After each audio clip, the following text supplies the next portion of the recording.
अथ चतुर्थोऽध्यायः। ॐ पूर्णमदः पूर्णमिदं पूर्णात् पूर्णमुदच्यते पूर्णस्य पूर्णमादाय पूर्णमेवावशिष्यते। ॐ शान्तिः शान्तिः शान्तिः। पतझड़ हो गया है। अब लगभग सारे के सारे वृक्षों में कोंपलें आनी शुरू हो गई हैं। 3 महीने पहले से ही पेड़ों से पत्ते अपने आप गिरते जा रहे थे। क्रमशः एक के बाद एक पत्ते गिरते हुए 2.5, पौने 3 महीने में बड़े बड़े विशाल वृक्षों को उन पत्तों ने गिरकर मानो वीरान कर दिया है। बसंत ऋतु का आगमन होता है तो सारे के सारे पुराने पत्ते झड़ जाते हैं, जिसे आप पतझड़ कहते हैं। प्रतिवर्ष यह घटना आपके सामने घटित होती है। एक आश्चर्य आप देखें कि संक्रांति के बाद से पतझड़ होना प्रारंभ होता है और होली तक सारे पत्ते गिर जाते हैं।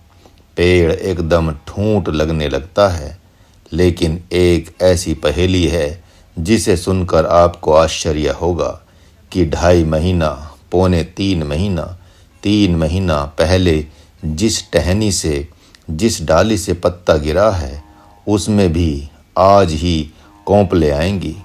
आज ही का तात्पर्य आगे पीछे, सुबह से शाम तक, आज से कल तक, आज से परसों तक। इसी प्रकार 1 सप्ताह से 10 दिन के अंदर सारी की सारी कोंपले आकर पेड़ को आच्छादित कर लेंगी। पौने 3 महीना पहले जो पत्ता जिस जगह से गिरा वहाँ भी कोंपले आज ही आएंगी।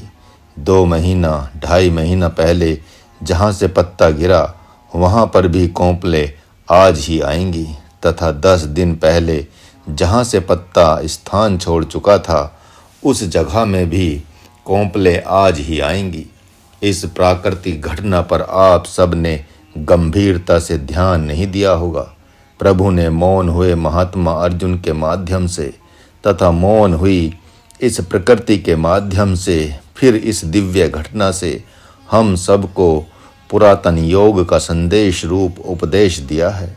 जितेंद्रिय महावीर अर्जुन के जीवन में भी यह पहला अवसर है जब संशय, शोक, मोहरूपी पत्तों का पतझड़ होकर उनके मन, बुद्धि, चित्त में आध्यात्मिक विचार रूपी दिव्य पत्ते लहलाएंगे। फिर तो क्या, आंखें रहेंगी वे ही पर दिव्यता से देखेंगे, कान होंगे वे ही पर दिव्यता से सुनेंगे, नाक होगी वही पर दिव्यता से सूंघेंगे, वाणी रहेगी वही पर दिव्यता से बोलेंगे, हाथ होंगे वही पर दिव्यता से करेंगे, मन से मनन करेंगे दिव्य, बुद्धि से दिव्यता लिए सोचेंगे, चित्त में धारण करेंगे दिव्यता को, सबके लिए वे होंगे दिव्य। तो आए उस दिव्य पुरुष की दिव्य झांकी को देखें कि वह झांकी कहती क्या है। भगवान नारायण ने देखा कि यह तो मौनी बाबा बन गया है, इस दिव्य ज्ञान का कुछ भी महत्व ही नहीं समझ रहा है, अतः अब क्या करना चाहिए। इससे पहले तो इसने 1-2 प्रश्न भी किया था, किंतु अब प्रश्न करना तो दूर, पूरा जड़वत ही हो गया है। अच्छा, तो इसे मैं यह बताऊंगा कि इस ब्रह्म विद्या को मैंने सर्वप्रथम किसे दिया था, जिससे इसके मन में इसे सुनने की कौतूहलपूर्ण जिज्ञासा जाग उठे। यह अपने स्वरूप को तो भली भांति भूल ही गया है। इतना ही नहीं, अपनी सामर्थ्य को भी स्मरण नहीं कर पा रहा है। जैसे हनुमान जी को जामवंत जी ने अपने स्वरूप एवं कर्तव्य का बोध कराया था, वैसे ही अब मैं भी वही प्रयोग करूंगा। ऐसा सोचकर प्रभु ने अपने परम प्रिय शिष्य अर्जुन के कंधे पर हाथ रखकर कहा कि हे पार्थ, देखो, इधर देखो, इस अविनाशी योग को जिसे मैंने अभी तुमसे कहा है और पुनः कहने जा रहा हूँ, सृष्टि के प्रारंभ में सर्वप्रथम इस भास्कर को अर्थात तेजो में सूर्य भगवान को दिया था। इन्हें मैंने ब्रह्म ज्ञानी बनाकर ही इस सर्वश्रेष्ठ पद पर बिठाया था तथा इन्होंने भी प्रमाद नहीं किया और मेरी तरह ही इस ब्रह्म विद्या को अपने संकल्पवत पुत्र मनु को दान कर दिया। इस भूमंडल के आदि पुरुष मनु ने भी इस ब्रह्म विद्या को अपने पास ही तक सीमित नहीं रखा बल्कि अपने ब्रह्म जिज्ञासु पुत्र इक्ष्वाकु को दे दिया। इस प्रकार वे सूर्यवंशी राजश्री क्रमशः अपने अपने पुत्रों को इस ब्रह्म विद्या रूप दिव्य ज्ञान का दान देते रहे। लेकिन द्वापर युग के प्रारंभ के पूर्व ही प्रकृति ने उन सूर्यवंशियों को आम लोगों के दृष्टिपथ से ओझल कर दिया। अब उसी दिव्य ज्ञान को, पुरातन योग को मैं तुम्हारे जैसे मोहग्रसित अपने परम प्रिय भक्त एवं सखा को दे रहा हूँ। सूर्यवंशियों को प्रकृति ने छिपा लिया। ऐसा सुनकर तो आप लोगों को कौतूहल हो गया होगा, लेकिन आप सबको कौतूहल नहीं होना चाहिए, क्योंकि इस भूमंडल में ऐसे ऐसे लोक अर्थात देश प्रदेश हैं जो आम लोगों के दृष्टिपथ में आज तक नहीं आए। भले ही लोग चंद्रलोक, मंगल लोक, ध्रुव लोक पर जाने की बात करें, परंतु संतों की दृष्टि में उसका विशेष अर्थ नहीं है।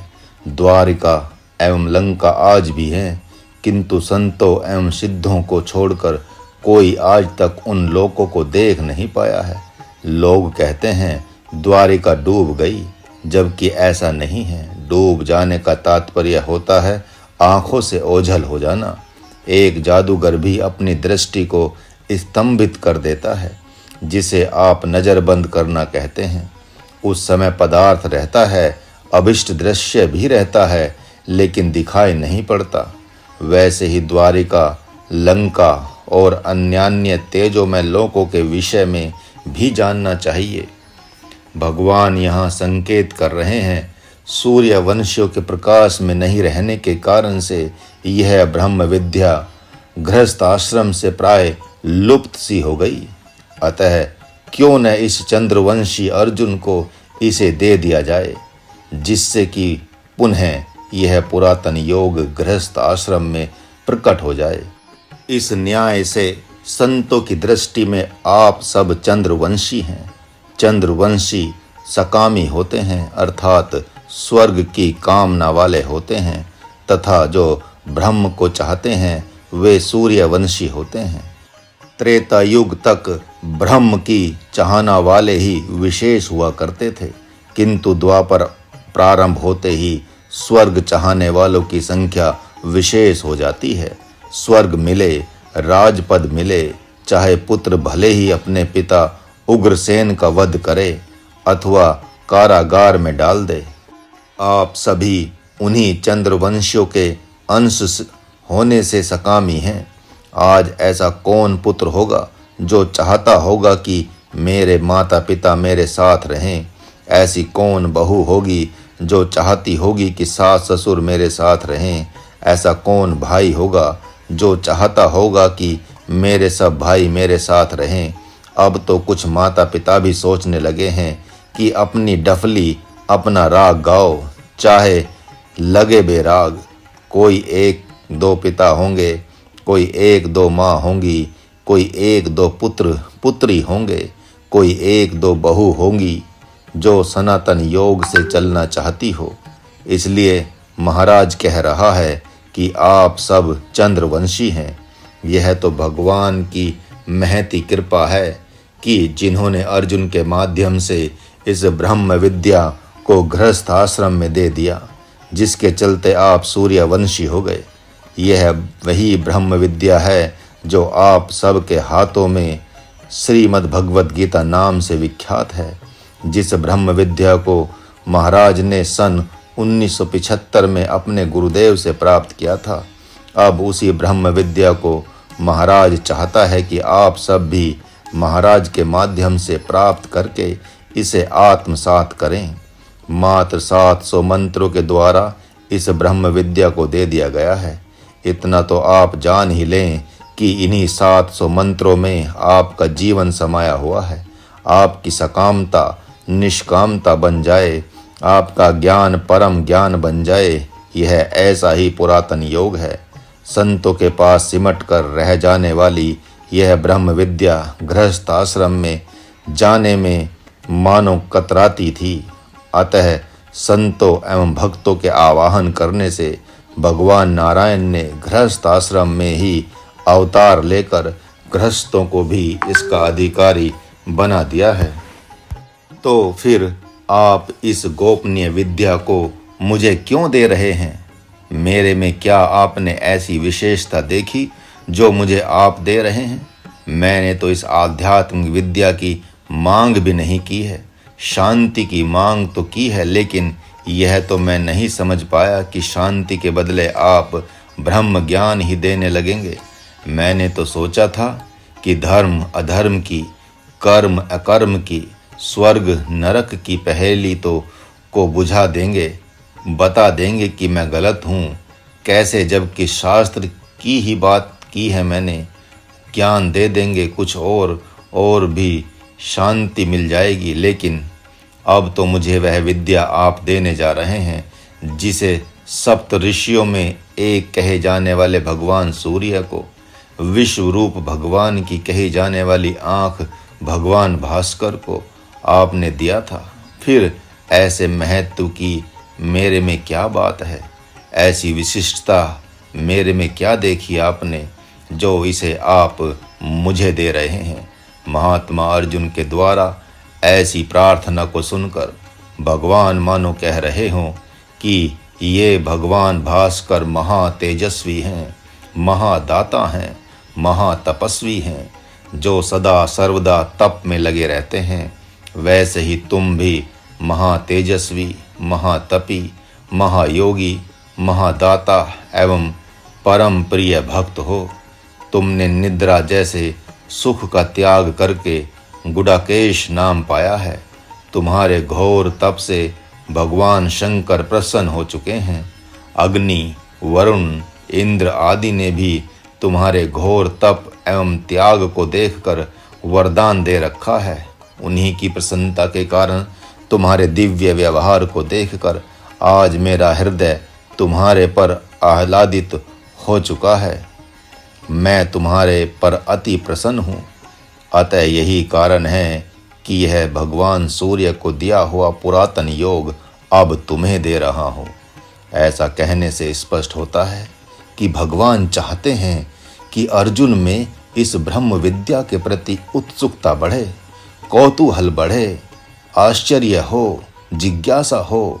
सद्गुरु जब देता है तो आँखों से पिया जाता है, कानों से सुना जाता है, लेकिन यहाँ तो सिर झुका हुआ है, शोक संताप जा ही नहीं रहा है।